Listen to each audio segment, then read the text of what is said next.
What up, Ring Crew Army, and welcome back to a brand new episode of the Square Circle Podcast. I am your host, Marie Shadows, and on this episode of the Square Circle Podcast, we will be going over the last two nights of New Japan Pro Wrestling's Road to Dontaku series. Again, I am at a loss for what night we are on, and just recently, since it's May 3rd over there in Japan, happy early Bullet Club Day, guys. It has been an amazing 8 years, and you guys will definitely get another happy Bullet Club Day tomorrow from me here in the States via Twitter. So if you guys are not following me on Twitter, make sure to go and at me at Marie_Shadows to see that special video that I will dedicate to Bullet Club and all of its members except for the Elite. Yeah. Anyway, I'm going to be talking about the Road to Dontaku series. This is the two shows that debuted on April 28th and 29th. Because on May 1st, they had another non-televised Road to Dontaku show.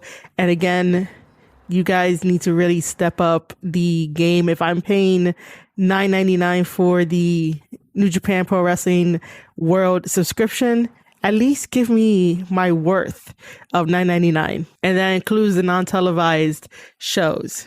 All I want to do is just show the world why New Japan Pro Wrestling is at its best right now.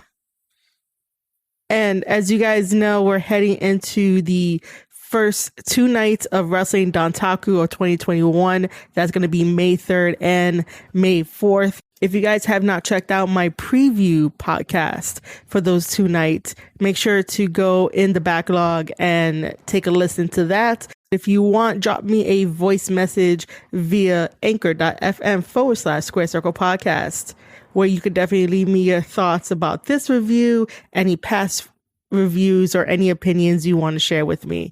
You could also do that on Twitter at Marie_Shadows, where I love to talk about wrestling 24/7, 7 days a week. It doesn't matter to me. You guys know wrestling is my super passion. So let's just jump into the first night of the Road to Dontaku series on April 28th.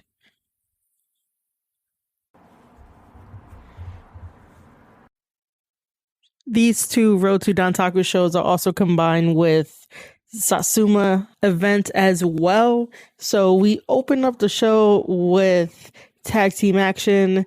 We have Gabriel Kidd teaming up with Tiger Max to take on Yuya and Tsuji.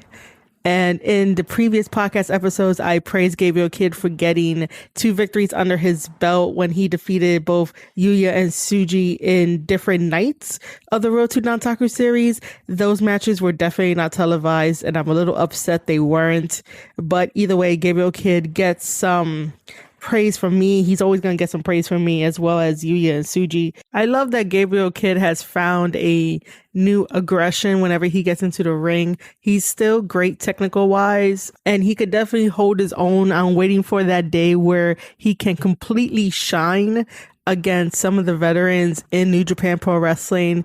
You know, he had a very wonderful match against Zack Sabre Jr. in the New Japan Cup. Zack Sabre Jr. allowing Gabriel Kidd to go a distance with him, even though Zack Sabre Jr. is known to end most of his matches pretty early. So that's really about having such a high regard for someone like Gabriel Kidd. If Zack Sabre Jr. is going to give him that time of day to show the world why Gabriel Kidd belongs. And in every match that Gabriel Kidd has, he's definitely there showing the fans why he belongs in New Japan Pro Wrestling. He might be the humblest of talkers, because his backstage promos are always filled with humbleness and that he loves to be there, but he knows that he still needs to train and get stronger and get better.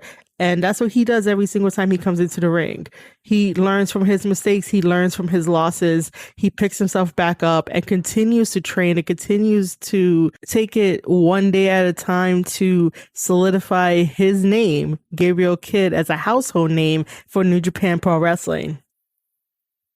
Tsuji and Yuya are in the same boat as Gabriel Kidd. All three of them have been fantastic on all the road twos and all the shows that the bookers are able to put them on. And Tsuji and Yuya are definitely growing into household names. Like, Yuya is definitely the sassy one out of like the three of them. You have Tsuji, who's the baby face, who always looks adorable, but you know that he can eventually have a mean streak. I would definitely like to see him and Naito go at it. And obviously you have Gabriel Kidd, who's the most humblest out of the three, but he could definitely kick your ass and definitely tie you up in a pretzel, like how Zack Sabre Jr. usually does to his opponents. As for Yuya, I need Yuya and Ren from New Japan Strong to form a team, and they could just be like brothers, because that's how I usually see them as. You have sassy ass Yuya teaming up with Chop King Ren, and you know, the story's just right itself. All right, back to this match. Tsuji was definitely working on Gabriel Kidd's back to the point of when Tsuji put the Boston Crab on Gabriel Kidd, and as much as Gabriel Kidd tried with all of his might to get to the bottom rope and get to have some type of break between the two, he ended up tapping to Tsuji from that. So in this match, we have Yuya and Tsuji winning via submission. All three young lions, Tsuji, Yuya, and Kidd, are great to watch in the ring. And I really do enjoy watching their matches, whether it's tag team matches, single matches. And there's definitely a lot of frustration between the three. And I really do believe that they deserve more, and they are getting more. They're getting enough time to showcase what they have. But I think now it's time to really throw them into the deep end of the water and really test their skills and see how well they can float above everything. Not everyone is ready to be in that spotlight of guiding their own story, guiding the New Japan ship, and also guiding the management to have them believe that they're ready. I honestly think that these opening contests, mainly tag, is really not helping the young lions at all. And there goes this frustration that each of them have. And I honestly think that they work better as singles competitors, because at least then it'll be a nice one-on-one, straight down the line winner. But also, New Japan Pro Wrestling hasn't even tried to do a triple threat match with Gabriel Kidd, Tsuji, and Yuya, just because we can see more of their ability and their mindset when it comes to professional wrestling, because it's a triple threat. You have to be ready and thinking on your feet and making sure the other opponent doesn't come into the ring and try to break up a pin or try to break up a submission. You may be forming partnerships with the unlikeliest of partners to take out someone else in a triple threat match. There's a lot of factors to go into a triple threat match. And I really do think that if the Young Lions were given the opportunity to have a triple threat match to open one of the New Japan shows, then it will definitely be a showcase to remember, and it will definitely put them on the map of maybe they're just about ready. Because if they can definitely put on a great show between the three of them, imagine when they really branch out and put on a show against the veterans, against the ones who have been there and have the years under their belt, whether that's New Japan Pro Wrestling, out in the indies, you know, anywhere else. I would also like to see some first time matchups, like having Tsuji and Yuya teaming up to take on the Guerrillas of Destiny, not for their championship titles, but just because the Guerrillas of Destiny are the standard bearers for the tag team division. So why not just throw them in there and see how well Tsuji and Yuya can hang? Obviously, we know that if that is ever booked, Tsuji and Yuya won't get the victory over the Guerrillas of Destiny, but it'll be a learning experience. And my whole thing is that you put the Young Lions in very uncomfortable situations so that way they can learn from the experience and they can remember the experience. And then when they finally become veterans in their own right, in their own career, they know how to win matches. They know how to play the psychological game. They know how to pick apart their opponents. I honestly think that the young lions need to be put in these situations so that way that frustration that they have, and you can definitely see it when you watch the backstage comments via YouTube, that there's something there, there's something missing. They're not getting the full experience for what they should be getting and learning and evolving into being the best stand wrestlers that New Japan has to offer. We're in this pandemic. No one could go on excursion to get that different experience like everyone else in the company did. So why not make an excursion-esque type of feel when it comes to New Japan Pro Wrestling and the opening matches? So why not make that Gabriel Kidd versus Tsuji versus Yuya as a triple threat, as an opening contest for any of the next Road 2 series? Like, that would be a fresh matchup. The audience would definitely be into it. And most likely fans on the stateside, such as myself, would definitely love to be their cheerleaders and watch the amazing match that they could put on with athleticism, technical, anything that they want to throw in there, and let them be themselves rather than having the same young boy formula in the matches and winning via Boston Crab. Let them have fun. Let them showcase what they're capable of doing. They didn't get into professional wrestling to do the same things over and over. Let Gabriel Kidd, Tsuji, and Yuya wow everybody by giving them a triple threat match to open up a show. And that will let the whole world know how much faith you guys have in the Young Lion program, that it works, that it makes amazing wrestlers, and that it makes amazing thinkers in the ring who can tell a great story in the ring and lead New Japan Pro Wrestling to greater heights than before. Now we're going to be talking about the second match on this card, which is a 6-man tag. I know you guys are tired of this, but this is a bit different. So hear me out. It's Doki teaming up with Zack Sabre Jr. and Taichi, taking on Jado, Tama, and Loa. And the cool thing about this match that kept my attention, because finally we're doing something right. Finally, we're adding a new layer to this ongoing story of Tama Tonga and Taichi going after the Iron Fingers, and Loa and Zack Sabre Jr. going after each other, because Zack Sabre Jr. definitely wants another title shot against GOD in a very desperate fashion, I should add. However, this match is usually the ones that I really don't want to really talk about or really get into it because nothing new has happened. But in the development of this story, something new did happen. Tama added a ladder into this match, causing a DQ, and that allowed Doki, Zack Sabre Jr., and Taichi to pick up the victory in this 6-man tag. I wasn't even upset that Doki, Zack Sabre Jr., and Taichi picked up the victory via DQ. Seeing that ladder got me hyped and got me to really pay attention to what's going on. And Tama, like I said, used the ladder. He used it against Doki. Doki did a tope suicida, and that hit into the ladder looked very, very devastating.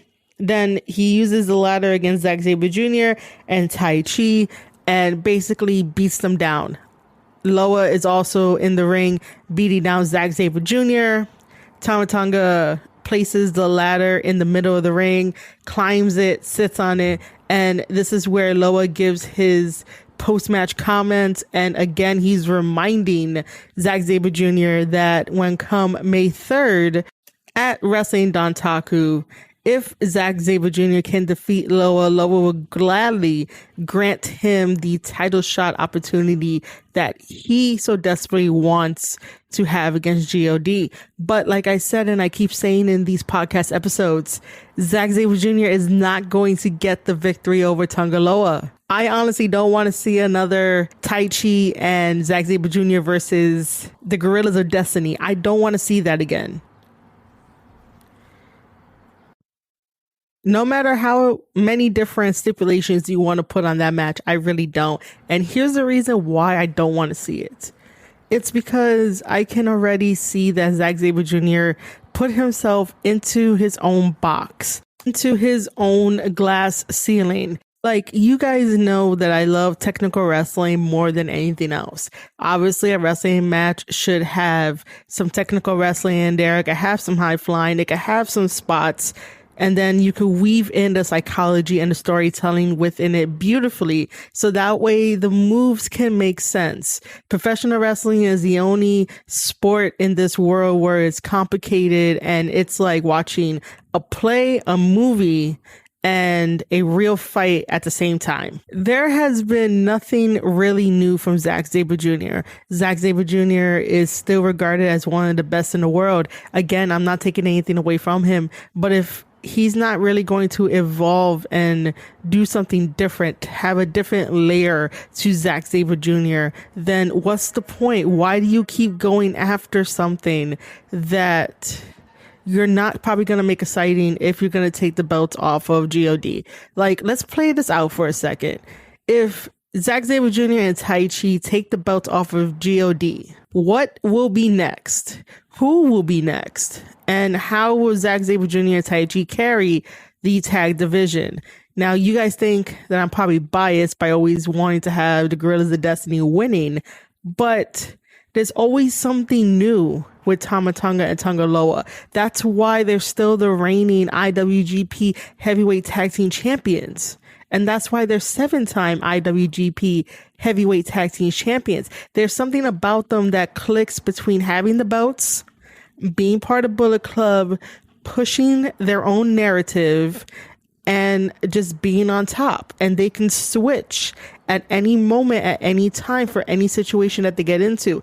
If they get backed into a corner, they're not going to be like, oh crap, we got nothing up our sleeves. There's always something up God's sleeve, and it's never the same thing. Taichi and Zack Sabre Jr. are the same thing. They're the same thing from the new beginning on February 13th of this year. And there has not really been anything new. Yeah, sure. After that night of losing to God, they decided to take a tiny break, go their separate ways. And this is where I really thought that maybe Zack Sabre Jr. needed to break out of being a tag team partner with Taichi. Sometimes if you're in a tag team for way too long and don't really add anything new, don't have any new substance, something where fans could get behind and be like, oh, this feels like a different tag team from 3 months ago. That was never there. And I really thought that Zack Sabre Jr. was going to break out on his own and do his own thing and take New Japan by storm. And he was given the chance to do that during the New Japan Cup. He really went far, but Ospreay defeated him. And then he decided to go back with Taichi to revitalize his tag team and try to go for the tag team titles again. But during this whole entire Road to series, while we have very of the same matches over and over, there was still nothing different except for this one time where Tama brought out the ladder. And then as I reviewed the next night, it's the same thing. They brought out ladders. So I might end up skipping the second match over. So both matches for the 28th and the 29th. Doki, Zack Sabre Jr. and Taichi picks up the DQ because Tama used the ladder on the 28th, and on the 29th, it was a no contest, but it felt so real on the 29th when Taichi and Tama Tonga decided to joust with ladders, and you had everybody coming in. And when I say everybody, I mean the Young Lions plus Gato coming in to try to get them apart and get them to stop attacking each other and wait until May 3rd in their singles match, even though it's a ladder match and it is a battle for the custody of Iron Fingers. And yeah, the second night was a little bit more hype for me to pay attention to this extra new layer and to see how personal it's getting. It's personal for Taichi because those Iron Fingers were given to him as a gift from Izuka, and they change Taichi's mannerisms as soon as he wears it, and everyone gets hit with the Iron Fingers. And so this is where we're at. I want to see Tonga Loa defeating Zack Sabre Jr. And I definitely want to see Tama Tonga taking the Iron Fingers away from Taichi. New Japan Pro Wrestling put out an article saying that once the winner gets the Iron Fingers will be retired. And Tama Tonga is all like, nope, that ain't happening. So some shenanigans are going to happen when Tama Tonga gets the Iron Fingers. And we'll see where that goes.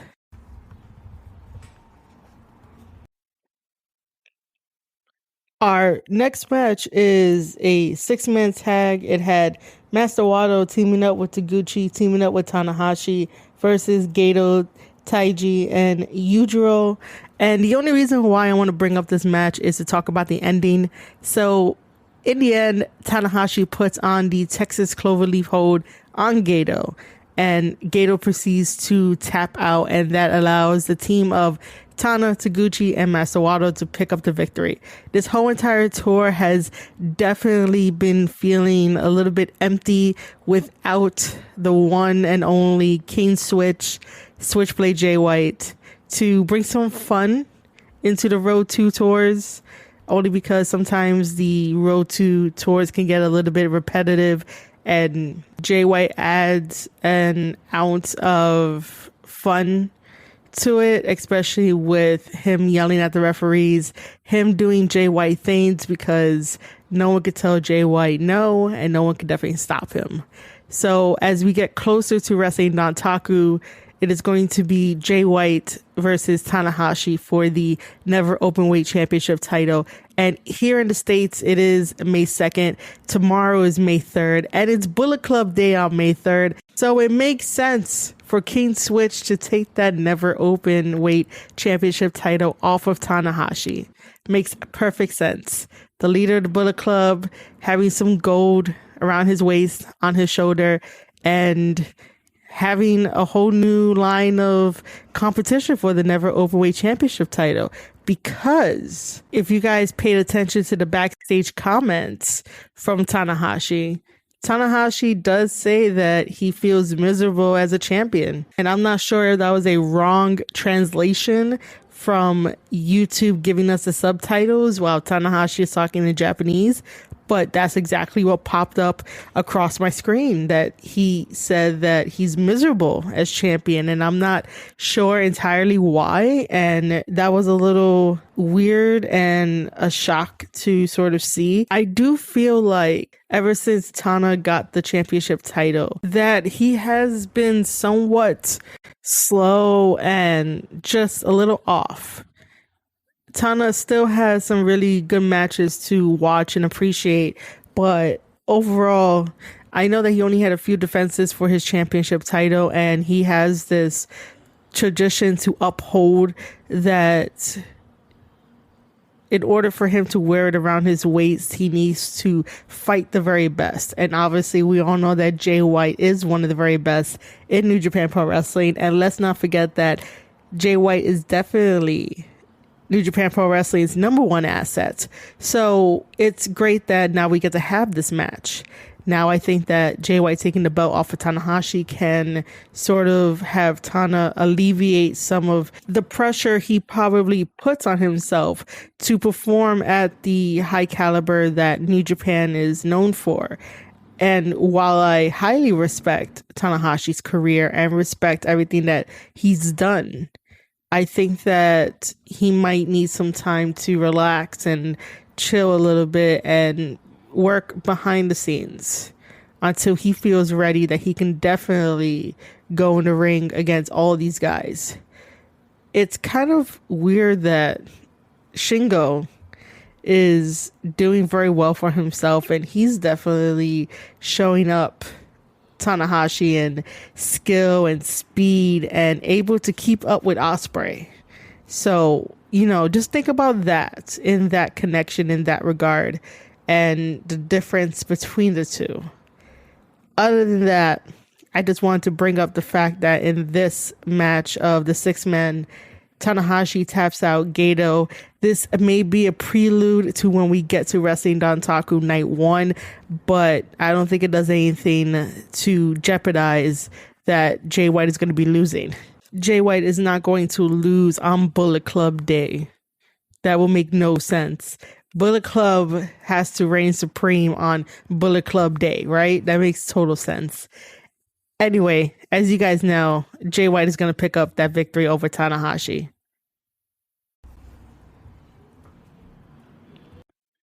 Our next match is LIJ, Bushi, Sanada, Naito, and Shingo taking on United Empire, Aaron Henare, Jeff Cobb, Great-O-Khan, and our IWGP Heavyweight Champion, Will Ospreay. LIJ and United Empire have this undeniable chemistry together, whether that is a full-man team or 4-man, 2-man, 6-man action.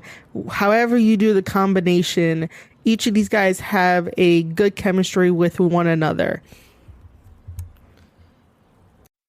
Ospreay has definitely done a fantastic job of pushing the narrative of not only his self-worth and his ability to be the best wrestler, that is why he holds the IWGP Heavyweight Championship title, but also to push the narrative of the United Empire, because it definitely feels like all members are united, and even though they have only 4 members on their team, they can still rival Bullet Club. And Bullet Club can always take a page out of United Empire's book to be united, to be cohesive, just as United Empire is. Because I do know that I see some comments online saying that, well, Bullet Club has X amount of members, that's why it doesn't feel like a cohesive unit, while United Empire only has 4. And what I say to that is, Bullet Club could be as dominant and as unified as United Empire. It just takes somebody to really put their foot down and be like, look, we got to work as a team. This is what we're going to be doing in the matches. That's why whenever Jay is involved, there's this weird unity that happens anyway in the matches. And it feels like Bullet Club has come to destroy people. United Empire definitely feels like it has come to destroy people, to make sure that they know that United Empire is serious about taking on all challengers and everyone in that regard. And that United Empire slowly wants to really hold New Japan Pro Wrestling in the palm of their hand and be the rock stars and be given the adulation that they deserve, even if they probably don't want our adulation. But I'm definitely going to continue to praise them on this podcast anyway. And the only reason why I compare Bullet Club to United Empire is because one day I want Bullet Club versus the United Empire. That would be great. I know I'm leaving out LIJ, but I can't really talk about LIJ the same way that I can talk about United Empire and Bullet Club, because I know those guys' history is a lot more than LIJ. So, it's not a knock to LIJ if I'm not including them in this conversation of fantasy bookings and matchups. So far, between LIJ and United Empire, both teams have really held their own in this storyline of which is the better team, who's the better opponents if they go one-on-one, and everything else in between. I would like to say that Jeff Cobb is definitely underrated as a storyteller during his backstage comments. He may not produce long monologues or very in-depth promos, but the subtlety, the straight to the point, the more is less approach is very great to hear and to definitely see develop week after week for those backstage comments after the matches. And it helps to his character, and it helps to United Empire overall. And sometimes I think wrestlers forget that the art of doing a promo is to tell a story of why you do the things that you do, the motivations that you do.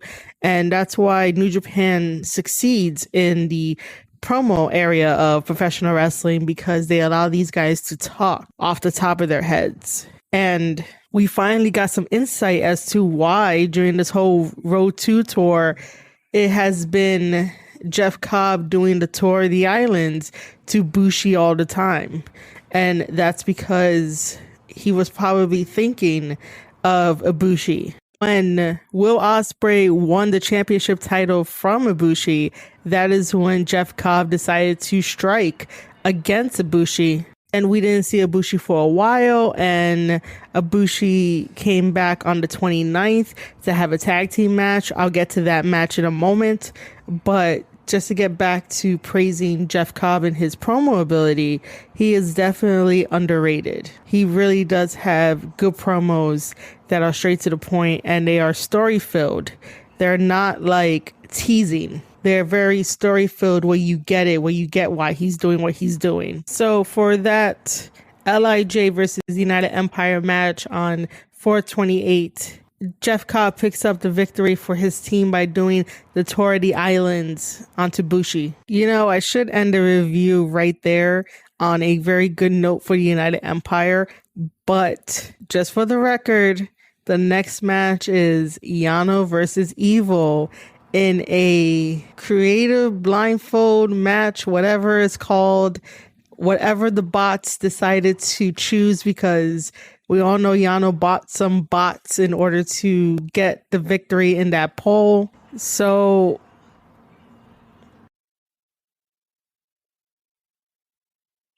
I really have no comment about this. I'm waiting for the day that somebody really defeats Yano and stop with all the low blows and everything. But I know that that day is probably not going to come. And I usually defend Evil. Like I was defending Evil on the other Road to tours of this month by saying that, see, he cares about Jay White and he cares about Bullet Club, because whenever Tanahashi tried to do the Blade Runner on Gato, in comes Evil to save that and save the important finisher that Jay White has, and also to show his pride for Bullet Club. So for this match, it was just a total mess. It was so weird. So apparently, once you put the bag over someone's head, if they did not take the bag off within the 20 count, then the person will win the match. I don't know. I can't really defend it. I'm not going to defend it. It was just one of those wacky things that we have in professional wrestling, where sometimes you got to take a break from all the seriousness to have a really comedic match. And it was definitely comedic.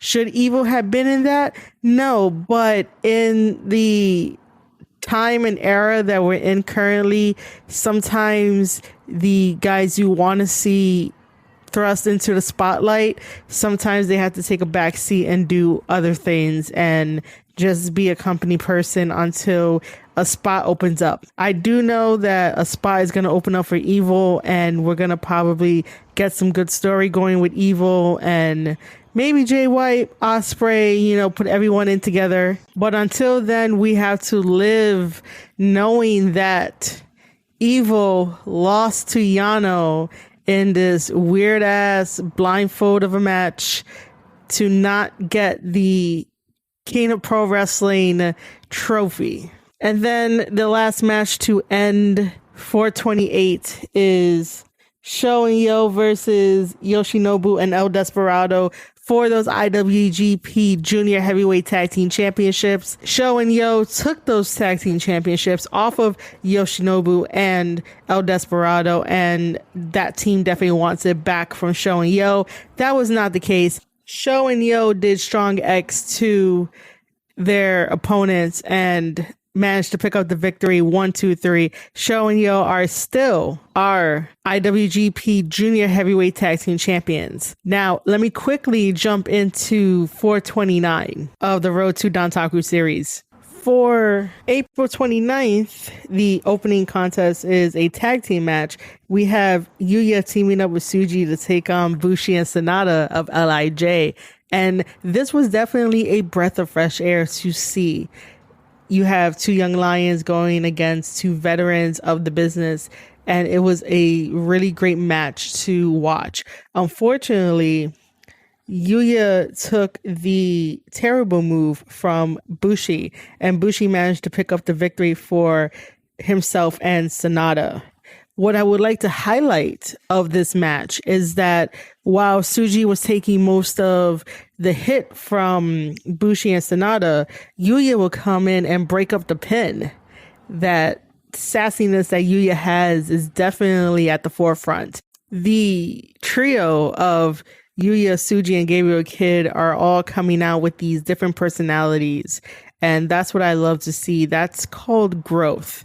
They are obviously frustrated in their position, not getting enough time to showcase what they have. And when they do have the time, they definitely make the most out of every single opportunity that is given to them. And that is how you grow as a professional wrestler and also as a person as well. On the same topic of the Young Lions, there were two untelevised Road to Dontaku series that had the Young Lions in action, and they were competing in singles competition.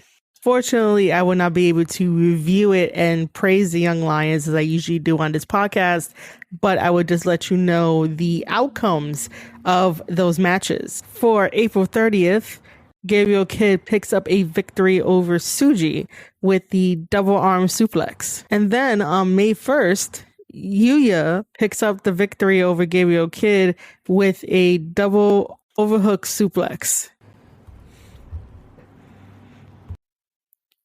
Getting back to 429 match card, the second match is again a 6-man tag match. Doki, Zack Sabre Jr., Taichi against Jado, Loa, and Tama. I mentioned this a little bit earlier in the podcast that this was a no contest again because it was ladder jousting between Tama Tonga and Taichi.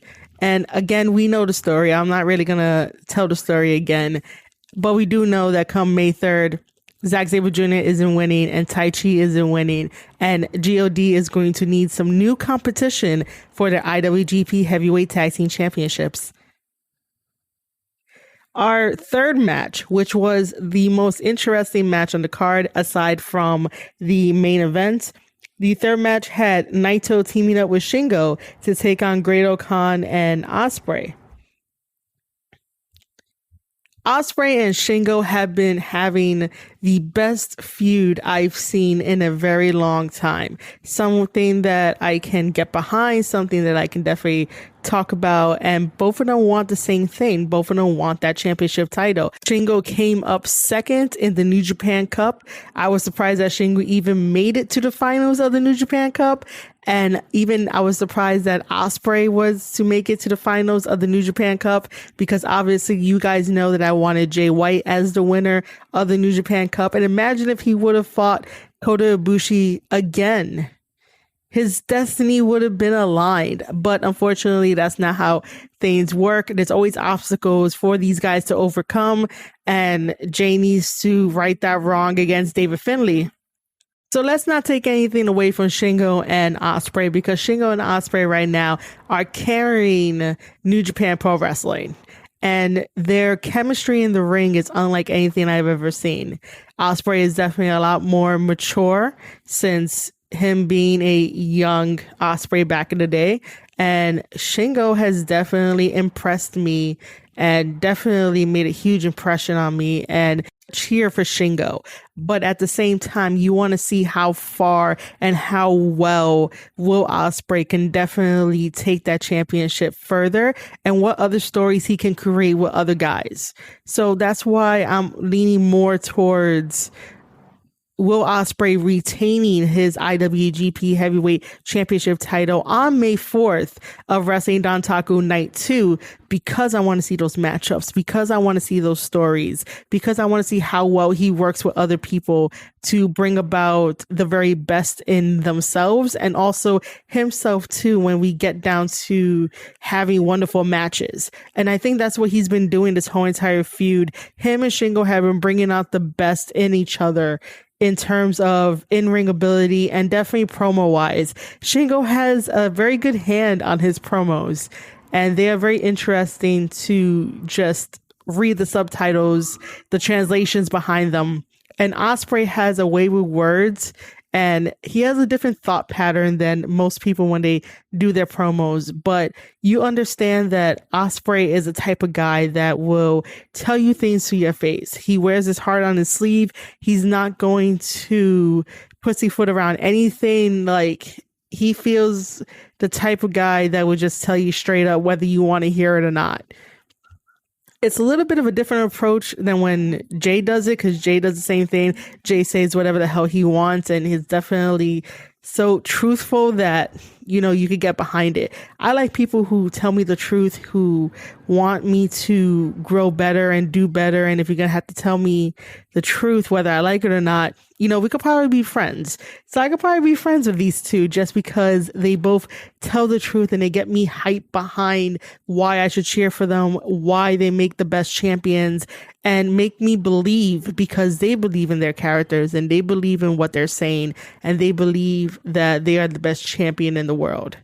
So it's like a two-way street. I am there to be entertained and to be roped into this beautiful story of who could one-up who, and if Shingo can definitely get the upset victory on Ospreay, what happens to Will Ospreay's psyche after that? Will Ospreay has worked so hard his whole entire career. He has proved all the naysayers wrong. And then all of a sudden, Shingo hits the last of the dragon on Will Ospreay because maybe Will Ospreay tripped up and got caught in it and then loses.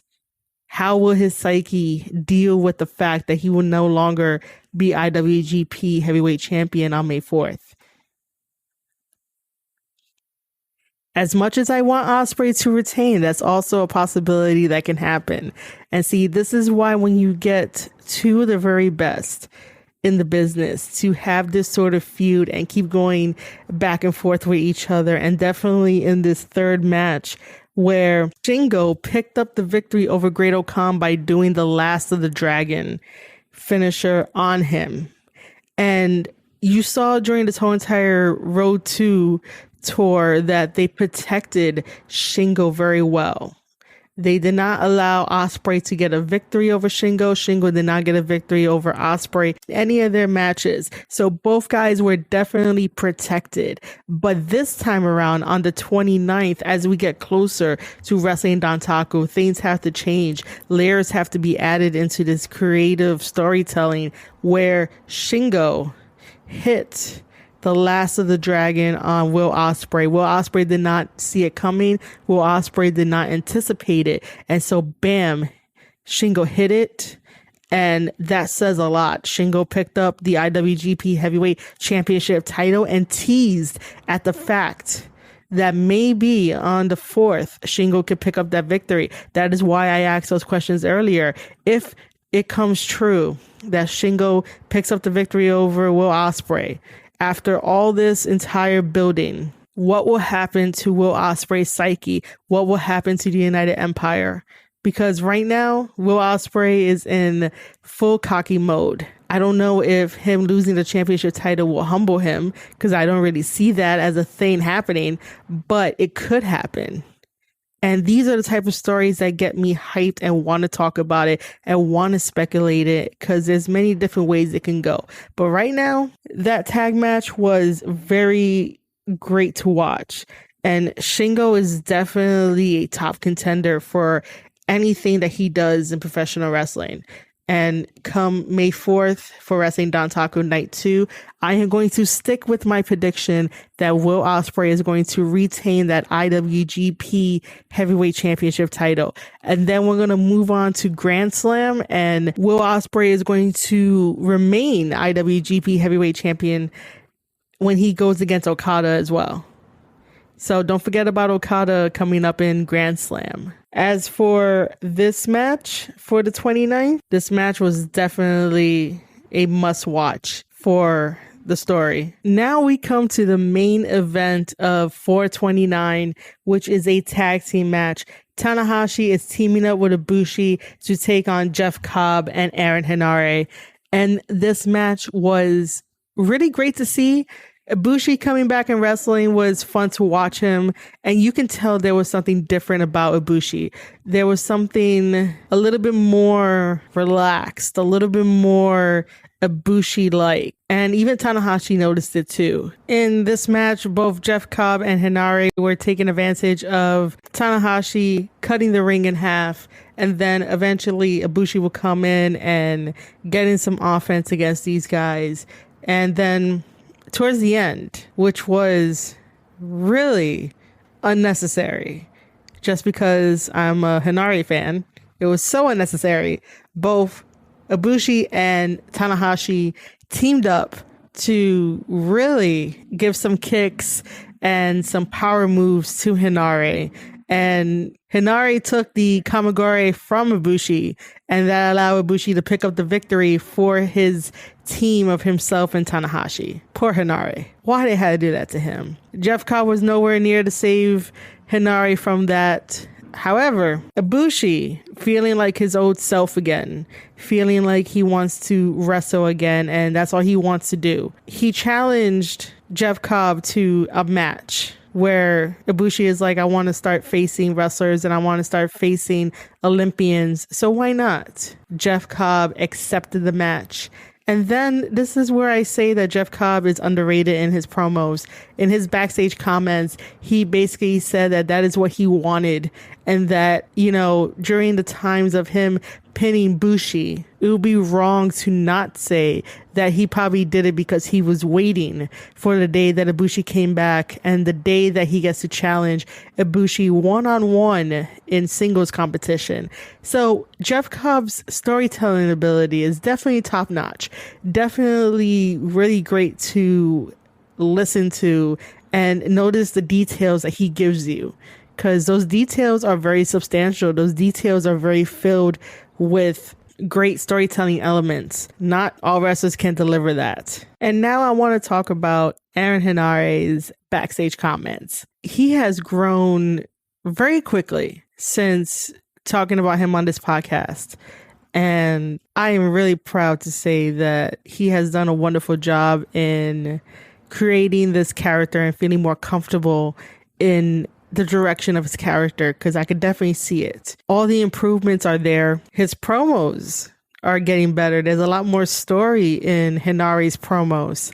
And subconsciously, when I listened to this promo right before I talked about the whole AEW Impact and New Japan partnership, and I called the podcast episode Drunk with Power, and I also mentioned how in there that Kenny Omega and the Elite are drunk with power and all this, you know, that was inspired by Hinare mentioning in his backstage comments that Tanahashi is a drunkard, but not for alcohol, drugs, or anything, but for the admiration of the fans. And that tidbit plays into almost everything that is done in professional wrestling. Sometimes you showcase your love for the fans and it gets well received, and half the time when you try to do it, the fans are like, I'm not catching on to this, until you turn heel and then they're like, oh shit, this is something new, let me jump on the bandwagon now. So